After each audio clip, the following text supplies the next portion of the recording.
So, a big piece of news for this week that I think we all saw coming is the New England Patriots hire Mike Vrabel, former Titans head coach, former player for the Patriots to be their new head coach, replacing Gerard Mayo. So, let's talk a little bit about what Vrabel brings to the table here. You know, the last couple of years, not great in Tennessee, but before that, he was really seen as one of the hottest young coaching commodities out there. He was able to bring a Titans team that was not great, solid defense. Derrick Henry in his prime, that was great, but Ryan Tannehill was the quarterback. So, I think he had like 5 passes against the Patriots when they beat them in the playoffs.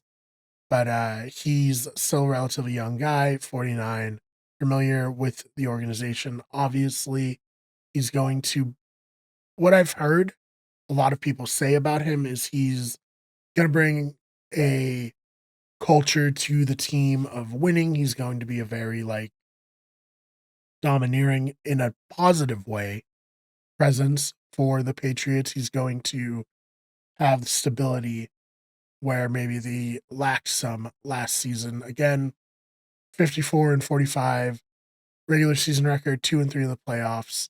So I think it's an interesting hire. I think it could probably work out for it. I'm very excited to see who he brings in for his staff. Patriots have Drake May. I probably, if I was a Patriots fan, I would have preferred that they get Ben Johnson. Is Ben Johnson interested in the Patriots? I don't know, but I would have wanted to build around the tools that Drake May has. And it's not saying that you can't do that. Mike McDermott in Buffalo, I say Mike, Sean McDermott in Buffalo.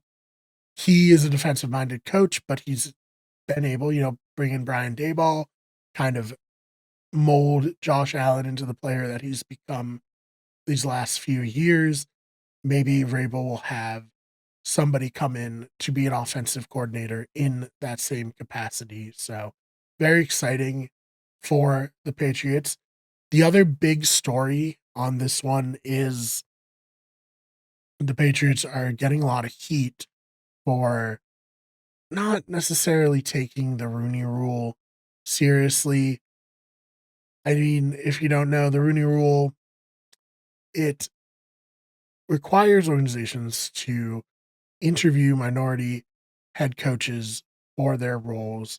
It's kind of a way to help these minority head coaches get opportunities that they wouldn't otherwise. And sometimes it's kind of used as like, oh, we just have to get it out of the way. And that's certainly what the Patriots did here. They interviewed Byron Leftwich, who was a former offensive coordinator, of course, with the Buccaneers when they won the Super Bowl, was somebody who was seen as a potential head coach, a hot young head coach a few years ago. Unfortunately, that changed after Brady left.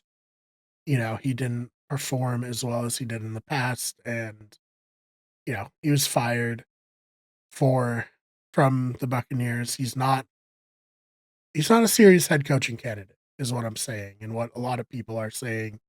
And it feels like there was no chance for him to ever get the job.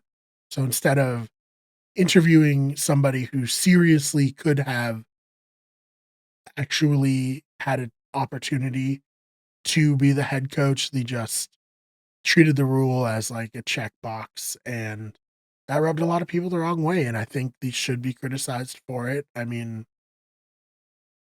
I don't think anything will come of it, but I think we should point it out when it happens. We should point out that this is a rule that's put in place to help, and it's being treated as nothing, something that's not important at all, flagrantly by one of the, bigger franchises in the NFL. So we know your thoughts on that, of course, in the comments.